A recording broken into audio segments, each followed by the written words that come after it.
Good morning to all. So இப்போ என்ன பார்க்க போகிறோம்னா டிஎன் செட்டு மேக்ஸ் வந்து ஆக்சுவலாக 9 நடந்து முடிஞ்சுதான். ஸோ அதுக்கான ஆன்சர் கீ விட்டுருந்தாங்க சரிங்களா. பேப்பர் 1ல் 50 கொஸ்டினில் 15 கொஸ்டின் வந்து ஆன்சர் கீழே தப்பாக இருக்குது. பேப்பர் 2ல் 100 கொஸ்டினில் 35 கொஸ்டின் தப்பாக இருக்குது, ஆன்சர் கீ தப்பாக கொடுத்துருக்காங்க. ஸோ ரெஸ்பான்ஸ் சீட்டும் கொடுக்கல அவங்க, ரைட்டுங்களா. ஸோ நம்ம என்ன ஆன்சர் பண்ணணும் அதுவும் கொடுக்கல. பட்டு இப்போ நாங்கள் வந்து டிஆர்பி போர்டுக்கு கால் பண்ணி கேட்டதில் அவங்க எவ்வளோ பொறுப்பான பதிலை சொல்கிறாங்க நீங்களே கேளுங்க, ரைட்டுங்களா. கேட்டுட்டு நீங்கள் சொல்லுங்கள்.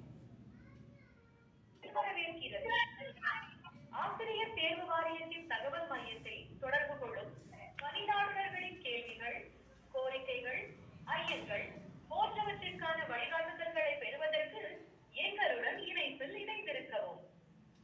எங்களின் மேலான கருத்துக்கள் மற்றும் வழிகாட்டுதல்கள் உங்களுக்கு உறுதியாக பயனளிக்கும் என நம்புகிறோம்.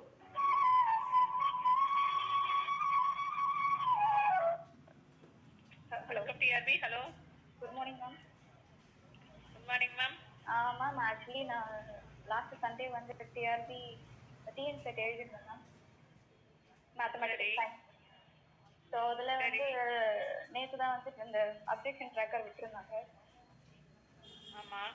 ஸோ நாங்க கீ பார்த்ததுல ஒரு 35+ கொஸ்டின் ராங்கா இருக்கிற மாதிரி இருக்கு.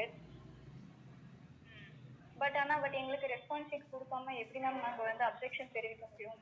பிகாஸ் நான் வந்து ரெஸ்பான்ஸ் பண்ண கொஸ்டினுக்கு தப்பா இருந்துச்சுன்னா நான் I can able to claim the answer whether it is right or wrong like that. But நான் நீங்க கொடுத்த கீ எப்படி மேம் வந்து அப்ஜெக்ஷன் எல்லாத்துக்கும் எப்படி மேம் நான் சொல்றது?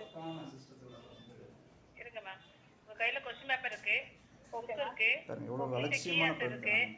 பட் எனக்கு தப்புங்கிறத எத்தனை கொஸ்டின் அதுல தப்புங்கிறத கண்டுபிடிங்க.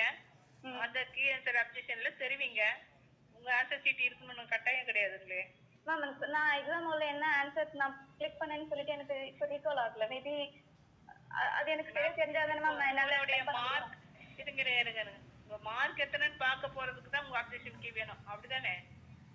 அதுல இல்ல மேம். நான் ஏதாவது எனக்கு ரைட்டா வந்து ஆன்சருக்கு தப்பா நீங்க கீ கொடுத்துருந்தீங்கன்னா ஓகே, இது கரெக்டான ஆன்சர் நான் கிளைம் பண்ணலாம் மேம். பட் ஆனா எனக்கு இது மார்க் பாக்குறது இல்ல பாருங்க. அப்படி கிடையாதுங்க மேம். இப்போ கொடுத்துருக்கிறது என்னன்னா ஒரு கீ ஆன்சர் கொடுத்துருக்காங்க, உங்களுடைய கொஸ்டின் பேப்பர் கொடுத்துட்டாங்க. ஓகே, அந்த கொஸ்டின் பேப்பர்ல இருக்கிற ஆன்சர்லாம் கொடுத்துருக்க அந்த கீ வந்து ரைட்டா தப்பா, இதுதான் கேள்வி. கரெக்டான ஆன்சர் நீங்க புக்லெட்ல கண்டுபிடிச்சீங்கன்னா நீங்க கொடுத்துருக்க அந்த கீ வந்து தப்பு, இதுதான் அந்த கீயோட ஆன்சர், ஏ இல்ல பி தான் அப்படின்னு நீங்க இப்ப அப்ஜெக்ஷன் தெரிவிக்கிறீங்க, சரிங்களா? ஓகே. நாளைக்கு உங்களுக்கு 3 நாள் தான் டைம் இருக்கு. இந்த மாதிரி நாளையோட முடியுது. அதுக்கப்புறமா நீங்க அப்ஜெக்ஷன் தெரிவிக்கிற அத்தனையுமே ஃபைனல் கீல சேஞ்ச் ஆக வாய்ப்பு இருக்கு. அதை நீங்க இப்பவே கேட்க போறீங்க. Okay ma'am. பட் எங்களுக்கு ரெஸ்பான்ஸ் ஷீட் கொடுக்கணும்ல மேம், அதுதானே மேம் ரூல். ஏன்னா அதை நீங்க என்ன கிரீவன்ஸ் மெயிலுக்கு மெசேஜ் அனுப்புங்க, உங்க கோரிக்கை என்னவோ அதை அனுப்புங்க. ஆனா இப்போதைக்கு உங்களுக்கு அப்ஜெக்ஷன் தெரிவிக்கணும். அதை தெரிவிச்சீங்கன்னா தான் நாளைக்கு நல்ல அந்த கேள்விக்கு கரெக்டான கீ ஆன்சராகவும் உங்களுக்கு வெளிவரும். ஆமா, அதுவும் இல்லாம நான் வந்து பார்த்தேன் நீங்க மென்ஷன் பண்ணிருந்தீங்க ஸ்டாண்டர்ட் புக் ரெஃபர் பண்ணணும், அதுக்கு ப்ரூஃப் எடுக்கணும். லைக் எல்லாருமே எல்லா ஸ்டாண்டர்ட் புக்கும் வச்சிருப்பாங்கன்றது எல்லாரும் ஒன்னா சேருங்க. எல்லாம் உங்க சப்ஜெக்ட் உள்ள ஆளுங்களாம் ஒன்னா சேர்ந்து எல்லாரும் மாத்தி ஹெல்ப் பண்ணிக்கிட்டு போடுங்க மேம். மேம் எக்ஸாம் எழுதுறதா எங்க வேலையா இருக்கும். பட் இந்த கீயை கூட கரெக்ட் பண்றது எங்க வேலைன்னா என்னங்க மேம் நாங்க பண்றது? உங்களுக்கு ஃபைனல் கீல கரெக்டா வேணும்னா அப்ஜெக்ஷன் தெரிவிங்க. இல்ல எல்லாமே டிஆர் போர்டே கரெக்டா கொடுக்கணும், விட்டுருங்க. Okay ma'am, thank you so much. Thank you ma'am. நண்பர்களே பார்த்தீங்களா, ஸோ ஒரு தேர்வுத்துறை வந்து எவ்வளோ அலட்சியமாக பதில் சொல்கிறாங்கன்ட்டு. ஆக்சுவலாக என்னென்னா, ஸோ இது ஆன்சர் கீ வந்து தப்பாக விட்ருக்காங்க சரிங்களா. கொஸ்டின் கூட அதாவது எக்ஸாம் கண்டக்ட் பண்ணதோட விட்டுருவோம் ரைட்டுங்களா. அது யூஜிசி நாம்ஸ்குள்ளே வருதா இல்லையா நமக்கு அது 2வது விஷயம். ஸோ ஆன்சர் கீ வந்து தப்பாக கொடுத்துருக்காங்க. ஆக்சுவலாக ஒரு தமிழ்நாட்டில் ஒரு ஆன்சர் கீ கரெக்டாக ஆன்சர் கீயை ப்ரிப்பேர் பண்ணுறதுக்கு தமிழ்நாட்டில் ஆளே கிடையாதா? டிஆர்பி போர்டில் ஆளே கிடையாதா? சொல்லுங்க பார்ப்போம். வருஷம் இதுதான் பண்ணுறாங்க. ஒவ்வொரு வருஷமும் என்னது ஒரு 20 கொஸ்டின் தப்பாக தான் எடுத்து வச்சுருக்காங்க. அப்போ கொஸ்டின் வந்து கரெக்டாக எடுக்கிறதுக்கு ஆள் கிடையாது தமிழ்நாட்டில். டிஆர்பி போர்டில் ஆள் கிடையாதா? இல்லை கரெக்டான ஆன்சருக்கு கொடுக்குறதுக்கு ஆள் கிடையாதா? வட்ட இதே தான் வேலையாக இருக்குது. நான் உங்களுக்கு ஒரு வருஷம் கொஸ்டினை எடுத்து நான் மார்க் பண்ணி அனுப்பி விடுவா எவ்வளோ கொஸ்டின் தப்பாக எடுத்திருக்காங்கன்ட்டு. எதுக்கு இப்படி பண்ணுறாங்க சரிங்களா? அப்போ நீங்கள் டிஎன் செட்டுன்னா அர்த்தம் Tamil Nadu state eligibility test. What is your eligibility அதை சொல்லுங்கள். தப்பான ஆன்சருக்கு கொடுத்து தப்பான ஆட்கள் எடுக்கிறது தான் உங்களோட எலிஜிபிலிட்டி டெஸ்ட்டோட ஏமா? சொல்லுங்கள் பார்ப்போம். அதனால் தயவுசெய்து மேக்ஸ் பீப்புள் வந்து சாதாரண விடாதீங்க. 15,000 பேர் நீங்கள் எழுதியிருக்கீங்க சரிங்களா. தப்பான ஆன்சர் கீ கொடுத்துருக்காங்க, அவங்க தவறான வழியில் போயிருக்காங்க, அவங்க தவறுக்கு அவங்க தான் பண்ணணும். ஒன்று ரிவைஸ்டு கீ விடணும் சரிங்களா, ரெஸ்பான்ஸ் ஷீட்டு விடணும். ரெண்டுமே பண்ணாமல் இவங்க ஏதோ பண்ணுறாங்கன்னா ஏதோ ஒரு டைரெக்ஷனை வந்து ஏதோ ஒரு விஷயத்தை மறைக்கிறதுக்காக எல்லாம் பண்ணிகிட்டு இருக்காங்க சரிங்களா. ஸோ ஆர்ட்ஸ் அண்ட் சயின்ஸ்லாம் எனக்கு தெரிஞ்சு நம்பகத்தன்மையாக இருக்குங்கிறது எனக்கு கொஸ்டின் மார்க் தான் சரிங்களா. நான் அதெல்லாம் படிக்கணும்னு நினச்சேன், இவங்க இப்படி பண்ணுறதை பார்த்தா எனக்கு அதெல்லாம் படிக்கணும்னு தோணலை. அதனால் தயவுசெய்து மேக்ஸ் பீப்புள் வந்து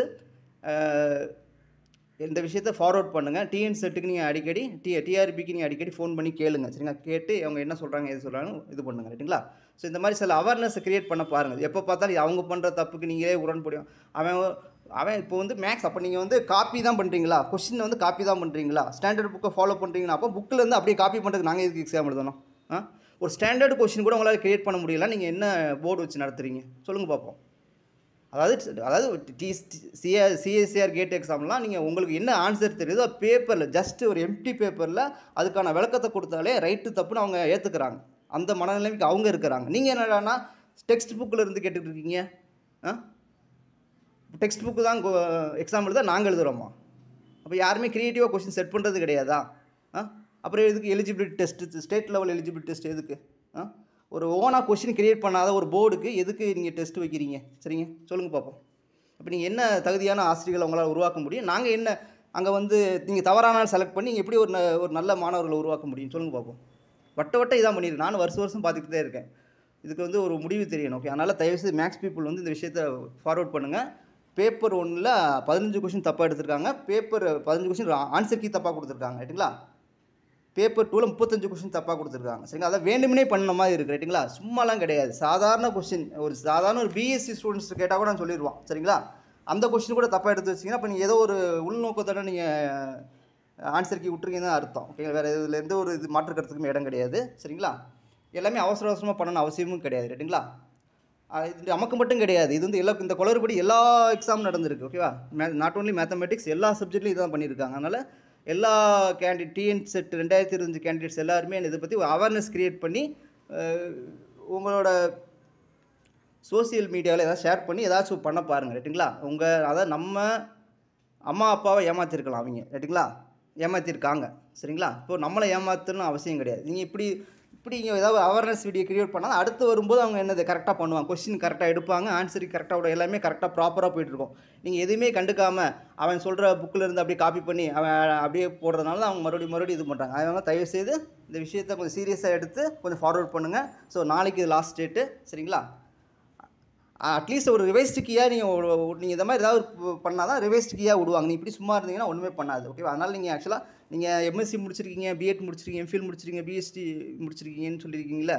ஸோ உங்களுக்கு நடக்கிற தப்பவே தட்டி கேட்க உங்களுக்கு இது இல்லைன்னா நீங்கள் எப்படி காலேஜ் லெக்சரராகியோ டீச்சராகியோ அடுத்தவங்களுக்கு நடக்கக்கூடிய தப்பை நீங்கள் எப்படி தட்டி கேட்க போகிறீங்க சரிங்களா.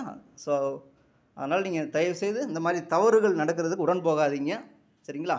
அப்படி பண்ணால் தான் உங்கள் பிள்ளைங்களுக்கோ உங்கள் அண்ணன் தங்கச்சிக்கோ உங்களுக்கு ரொம்ப அவங்களும் இந்த மாதிரி வராமல் ஒரு நல்ல ஒரு ஐடியல் சிஸ்டத்தில் எழுதுவாங்க சரிங்களா.